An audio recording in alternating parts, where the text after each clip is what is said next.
La cosa que había hablado no podía hablar más porque se había encogido completamente. Ammi lo cubrió con un mantel de cuadros blancos y rojos y salió de la casa por la puerta trasera. Trepó por la ladera que conducía a las tierras altas y regresó a su hogar por el camino del norte y los bosques. No pudo pasar junto al pozo desde el cual había huido su caballo. Miró hacia el pozo a través de una ventana y recordó el chapoteo que había oído, el chapoteo de algo que se había sumergido en el pozo después de lo que había hecho con el desdichado Nahum. Cuando Ammi llegó a su casa se encontró con que el caballo y la calesa lo habían precedido. Su esposa lo aguardaba llena de ansiedad. Después de tranquilizarla sin darle ninguna explicación, se dirigió a Arkham y notificó a las autoridades que la familia Gardner ya no existía. No entró en detalles, limitándose a hablar de las muertes de Nahum y de Navi. La de Thaddeus era ya conocida y dijo que la causa de la muerte parecía ser la misma extraña dolencia que había atacado al ganado. También dijo que Mervyn y Zenas habían desaparecido. En la jefatura de policía lo interrogaron ampliamente y al final se vio obligado a acompañar a 3 agentes a la granja de Gardner, juntamente con el fiscal, el médico forense y el veterinario que había atendido a los animales enfermos. Ammi fue con ellos de muy mala gana, ya que la tarde estaba muy avanzada y temía que la noche lo cogiera en aquel lugar maldito, aunque era un consuelo saber que iba a estar acompañado de tantos hombres. Los 6 hombres montaron en un carro siguiendo a la calesa de Ammi y llegaron a la granja alrededor de las 4. A pesar de que los agentes estaban acostumbrados a presenciar espectáculos horripilantes, todos se estremecieron a la vista de lo que fue encontrado debajo del mantel a cuadros rojos y blancos y en la habitación del ático. El aspecto de la granja, con su desolación gris, era ya bastante terrible, pero aquellos 2 retorcidos objetos sobrepasaban toda medida de horror. Nadie pudo contemplarlos más allá de un par de segundos, e incluso el médico forense admitió que allí había muy poco que examinar. Podían analizarse unas muestras, desde luego, de modo que él mismo se encargó de agenciárselas, y al parecer aquellas muestras provocaron el más inexplicable rompecabezas con que se enfrentara nunca el laboratorio de la universidad. Bajo el espectroscopio, las muestras revelaron un espectro desconocido, muchas de cuyas bandas eran iguales que las que había revelado el extraño meteoro al ser analizado. La propiedad de emitir aquel espectro se desvaneció en un mes, y el polvo consistía principalmente en fosfatos y carbonatos alcalinos. A mí no les hubiera hablado del pozo de haber sabido que iban a actuar inmediatamente. Se acercaba la puesta de sol y estaba ansioso por marcharse de allí, pero no pudo evitar el dirigir miradas nerviosas al pozo, cosa que fue observada por uno de los policías, el cual lo interrogó. Ammi admitió que Nahum había temido a algo que estaba escondido en el pozo, hasta el punto de que no se había atrevido a comprobar si Mervyn o Zenas se habían caído dentro. La policía decidió vaciar el pozo y explorarlo inmediatamente, de modo que Ammi tuvo que esperar, temblando, mientras el pozo era vaciado cubo a cubo. El agua hedía de un modo insoportable y los hombres tuvieron que taparse las narices con sus pañuelos para poder terminar la tarea. Menos mal que el trabajo no fue tan largo como habían creído, ya que el nivel del agua era sorprendentemente bajo. No es necesario hablar con demasiados detalles de lo que encontraron. Mervyn y Zenas estaban allí los dos, aunque sus restos eran principalmente esqueléticos. Había también un pequeño cordero y un perro grande en el mismo estado de descomposición aproximadamente, y cierta cantidad de huesos de animales más pequeños. El limo del fondo parecía inexplicablemente poroso y burbujeante, y un hombre que bajó atado a una cuerda y provisto de una larga pértiga, se encontró con que podía hundir la pértiga en el fango en toda su longitud, sin encontrar ningún obstáculo. La noche se estaba echando encima y entraron en la casa en busca de faroles.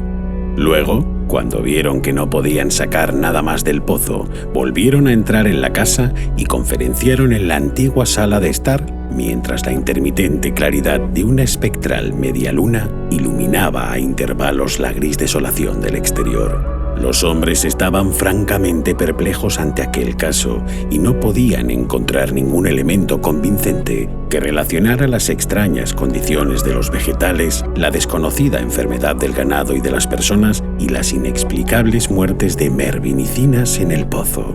Habían oído los comentarios y las habladurías de la gente, desde luego, pero no podían creer que hubiese ocurrido algo contrario a las leyes naturales. Era evidente que el meteoro había emponzoñado el suelo, pero la enfermedad de personas y animales que no habían comido nada crecido en aquel suelo era harina de otro costal. ¿Se trata del agua del pozo? Posiblemente. No sería mala idea analizarla. Pero, ¿por qué singular locura se habían arrojado los dos muchachos al pozo? Habían actuado de un modo muy similar y sus restos demostraban que los dos habían padecido a causa de la muerte quebradiza y gris. ¿Por qué todas las cosas se volvían grises y quebradizas? El fiscal, sentado junto a una ventana que daba al patio, fue el primero en darse cuenta de la fosforescencia que había alrededor del pozo. La noche había caído del todo y los terrenos que rodeaban la granja parecían brillar débilmente con una luminosidad que no era de los rayos de la luna. Pero aquella nueva fosforescencia era algo definido y distinto, y parecía surgir del negro agujero como la claridad apagada de un faro, reflejándose amortiguadamente en las pequeñas charcas que el agua vaciada del pozo había formado en el suelo. La fosforescencia tenía un color muy raro, y mientras todos los hombres se acercaban a la ventana para contemplar el fenómeno, Amy lanzó una violenta exclamación. El color de aquella fantasmal fosforescencia le resultaba familiar. Lo había visto antes y se sintió lleno de temor ante lo que podía significar. Lo había visto en aquel horrendo glóbulo quebradizo hacía 2 veranos. Lo había visto en la vegetación durante la primavera y había creído verlo por un instante aquella misma mañana contra la pequeña ventana enrejada de la horrible habitación del ático, donde habían ocurrido cosas que no tenían explicación. Había brillado allí por espacio de 1 segundo y una espantosa corriente de vapor lo había rozado y luego el pobre Nahum había sido arrastrado por algo de aquel color. Nahum lo había dicho al final. Había dicho que era como el glóbulo y las plantas. Después se había producido la fuga en el patio y el chapoteo en el pozo. Y ahora que el pozo estaba proyectando a la noche un pálido e insidioso reflejo del mismo diabólico color. Una prueba fehaciente de la viveza mental de Amy es que en aquel momento de suprema tensión se sintió intrigado por algo que era fundamentalmente científico. Se preguntó cómo era posible recibir la misma impresión de una corriente de vapor deslizándose en pleno día por una ventana abierta al cielo matinal y de una fosforescencia nocturna proyectándose contra un negro y desolado paisaje. No era lógico, resultaba antinatural. Y entonces recordó las últimas palabras pronunciadas por su desdichado amigo. Procede de algún lugar donde las cosas no son como aquí. Uno de los profesores lo dijo. Los 3 caballos que se encontraban en el exterior de la casa, atados a unos árboles junto al camino, estaban ahora relinchando y coceando frenéticamente. El conductor del carro se dirigió hacia la puerta para ver qué sucedía. Pero Amy apoyó una mano en su hombro. «No salga usted», susurró. «No sabemos lo que suceda ahí fuera». Nahum dijo que en el pozo vivía algo que sorbía la vida. Dijo que era algo que había surgido de una bola redonda como la que vimos dentro del meteorito que cayó aquí hace más de 1 año. Dijo que quemaba y sorbía, y que era una nube de color como la fosforescencia que ahora sale del pozo y que nadie puede saber lo que es. Nahum creía que se alimentaba de todo lo viviente y afirmó que lo había visto la semana pasada. Tiene que ser algo caído del cielo, igual que el meteorito, tal como dijeron los profesores de la universidad. Su forma y sus actos no tienen nada que ver con el mundo de Dios. Es algo que procede del más allá. De modo que el hombre se detuvo, indeciso, mientras la fosforescencia que salía del pozo se hacía más intensa y los caballos coceaban y relinchaban con creciente frenesí. Fue realmente un espantoso momento, con los restos monstruosos de 4 personas, 2 en la misma casa y 2 en el pozo, y aquella desconocida iridiscencia que surgía de las fangosas profundidades. Amy había cerrado el paso al conductor del carro llevado por un repentino impulso, olvidando que a él mismo no le había sucedido nada después de ser rozado por aquella horrible columna de vapor en la habitación del ático, pero no se arrepentía de haberlo hecho. Nadie podía saber lo que había aquella noche en el exterior. Nadie podía conocer la índole de los peligros que podían acechar a un hombre enfrentado con una amenaza completamente desconocida. De repente, uno de los policías que estaba en la ventana profirió una exclamación. Los demás se le quedaron mirando y luego siguieron la dirección de los ojos de su compañero. No había necesidad de palabras. Lo que había de discutible en las habladurías de los campesinos ya no podría ser discutido en adelante, porque allí había 6 testigos de excepción, media docena de hombres que por la índole de sus profesiones no creían más que lo que veían sus propios ojos. Ante todo, es necesario dejar sentado que a aquella hora de la noche no soplaba ningún viento. Poco después empezó a soplar, pero en aquel momento el aire estaba completamente inmóvil y, sin embargo, en medio de aquella tensa y absoluta calma, los árboles del patio estaban moviéndose. Se movían morbosa y espasmódicamente, agitando sus desnudas ramas en convulsivas y epilépticas sacudidas hacia las nubes bañadas por la luz de la luna, arañando con impotencia el aire inmóvil, como empujados por una misteriosa fuerza subterránea que ascendía desde debajo de las negras raíces. Por espacio de unos segundos, todos los hombres reunidos en la granja de Gardner contuvieron el aliento. Luego, una nube más oscura que las demás veló la luna y la silueta de las agitadas ramas se disipó momentáneamente. En aquel instante un grito de espanto se escapó de todas las gargantas, ya que el horror no se había desvanecido con la silueta, y en un pavoroso momento de oscuridad más profunda, los hombres vieron retorcerse en la copa del más alto de los árboles 1.000.000 de diminutos puntos fosforescentes, brillando como el fuego de San Telmo o como las lenguas de fuego que descendieron sobre las cabezas de los apóstoles el día de Pentecostés. Era una monstruosa constelación de luces sobrenaturales, como un enjambre de luciérnagas necrófagas bailando una infernal zarabanda sobre una ciénaga maldita, y su color era el mismo que Amy había llegado a reconocer y a temer. Entretanto, la fosforescencia del pozo se hacía cada vez más brillante, infundiendo en los hombres reunidos en la granja una sensación de anormalidad que anulaba cualquier imagen que sus mentes conscientes pudieran formar. Ya no brillaba, estaba vertiéndose hacia afuera, y mientras la informe corriente de indescriptible color abandonaba el pozo, parecía flotar directamente hacia el cielo.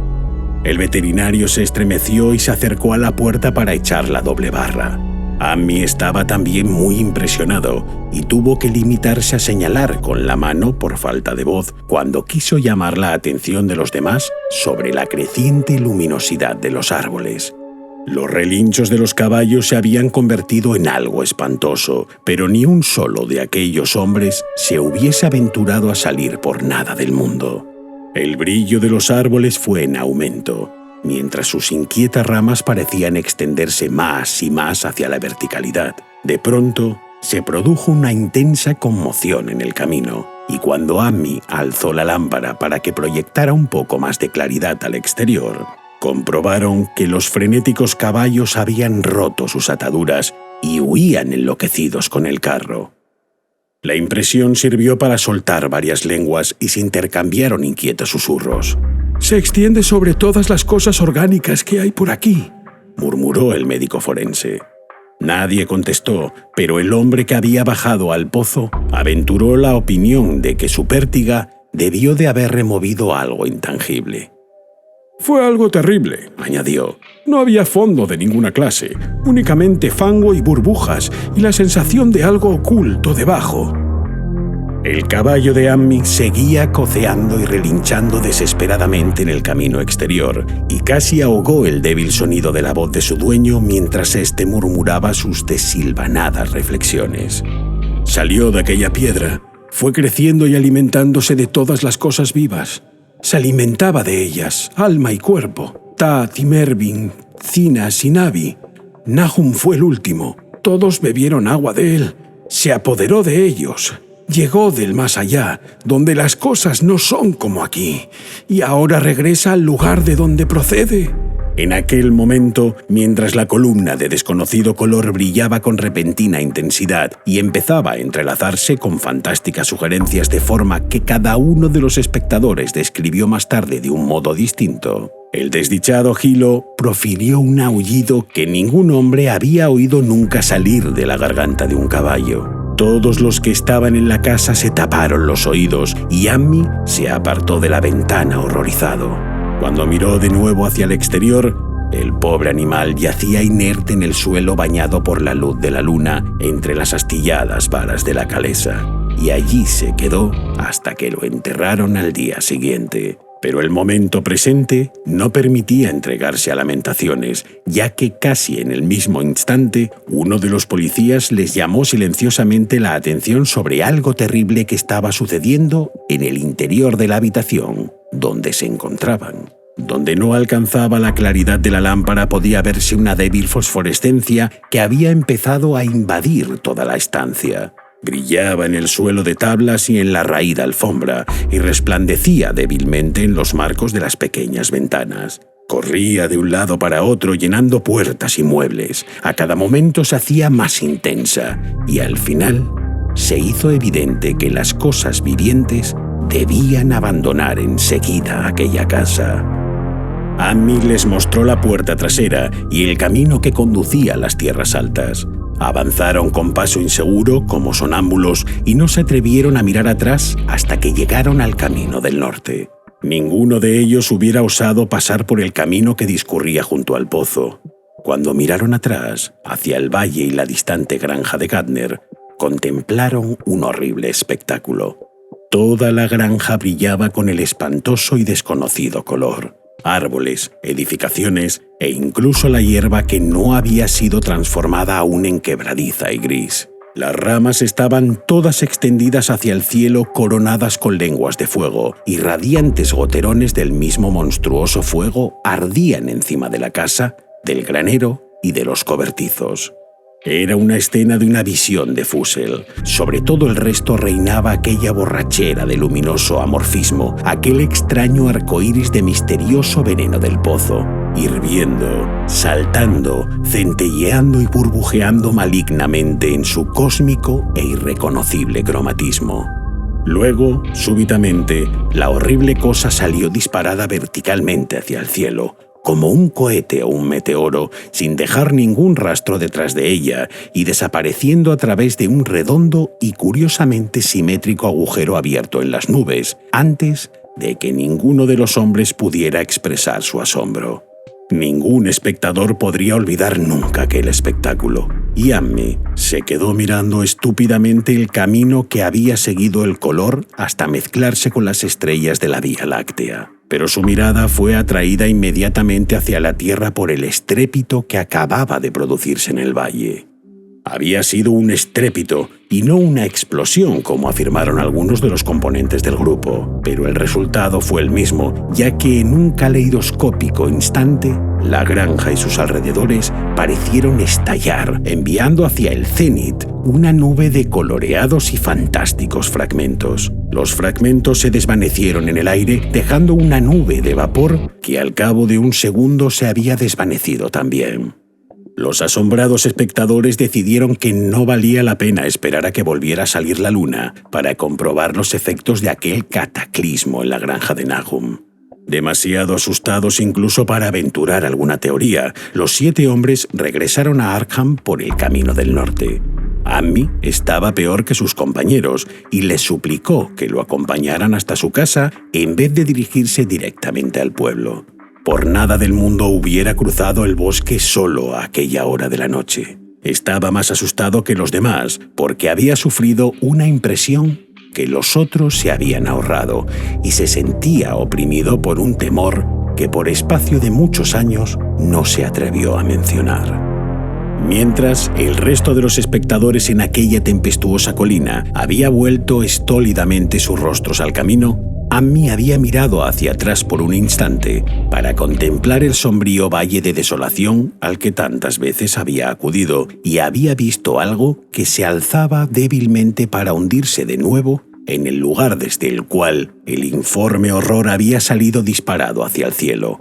Era solamente un color, aunque no era ningún color de nuestra tierra ni de los cielos.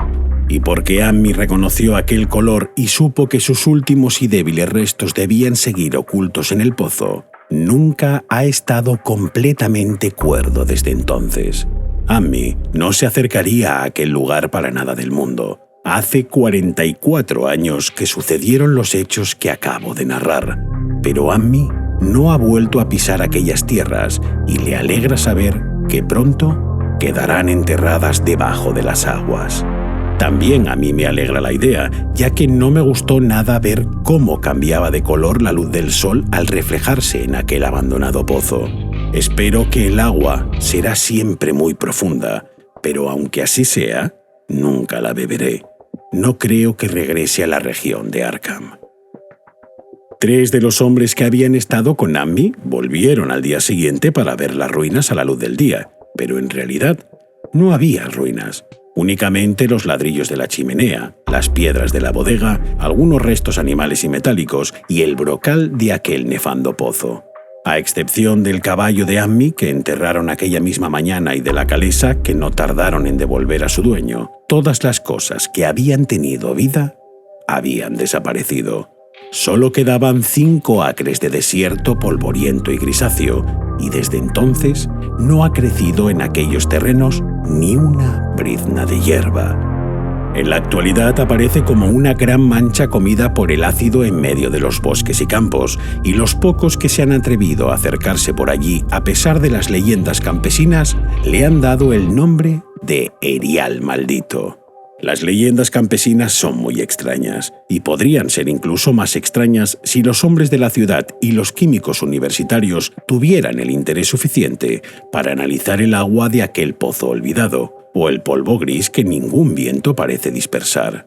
Los botánicos podrían estudiar también la sorprendente flora que crece en los límites de aquellos terrenos, ya que de este modo podrían confirmar o refutar lo que dice la gente, que la zona emponzoñada está extendiéndose poco a poco, quizás 1 pulgada al año. La gente dice que el color de la hierba que crece en aquellos alrededores no es el que le corresponde y que los animales salvajes dejan extrañas huellas en la nieve cuando llega el invierno. La nieve no parece cuajar tanto en el Erial Maldito como en otros lugares.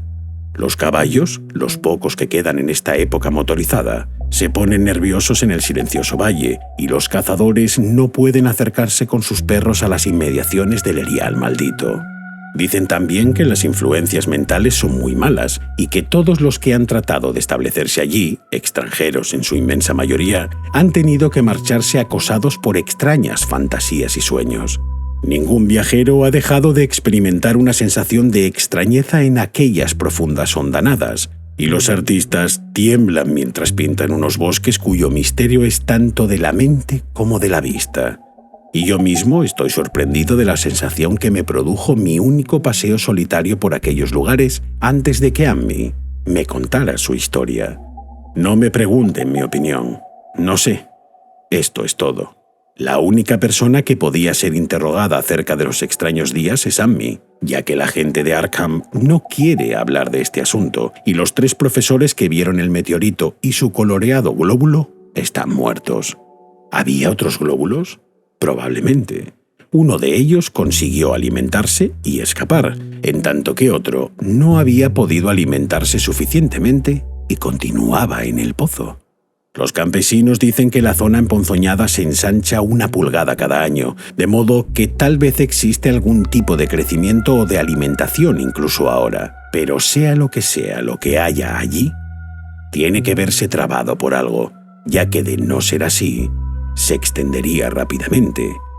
¿Está atado a las raíces de aquellos árboles que arañan el aire? Lo que es, solo Dios lo sabe. En términos de materia, supongo que la cosa que Ammi describió puede ser llamada un gas, pero aquel gas obedecía a unas leyes que no son de nuestro cosmos. No era fruto de los planetas y soles que brillan en los telescopios y en las placas fotográficas de nuestros observatorios. No era ningún soplo de los cielos cuyos movimientos y dimensiones miden nuestros astrónomos o consideran demasiado vastos para ser medidos. No era más que un color surgido del espacio. Un pavoroso mensajero de unos reinos del infinito situados más allá de la naturaleza que nosotros conocemos, de unos reinos cuya simple existencia aturde el cerebro con las inmensas posibilidades extracósmicas que ofrece a nuestra imaginación. Dudo mucho que Ammi me mintiera de un modo consciente, y no creo que su historia sea el relato de una mente desquiciada como supone la gente de la ciudad. Algo terrible llegó a las colinas y valles con aquel meteoro, y algo terrible, aunque ignoro en qué medida, sigue estando allí. Me alegra pensar que todos aquellos terrenos quedarán inundados por las aguas. Entretanto, espero que no le suceda nada a Ammi. Vio tanto de la cosa y su influencia era tan insidiosa. ¿Por qué no ha sido capaz de marcharse a vivir a otra parte? Ammi es un anciano muy simpático y muy buena persona, y cuando la brigada de trabajadores empiece su tarea, tengo que escribir al ingeniero jefe para que no le pierda de vista. Me disgustaría recordarlo como una gris, retorcida y quebradiza monstruosidad, de las que turban cada día más mi sueño.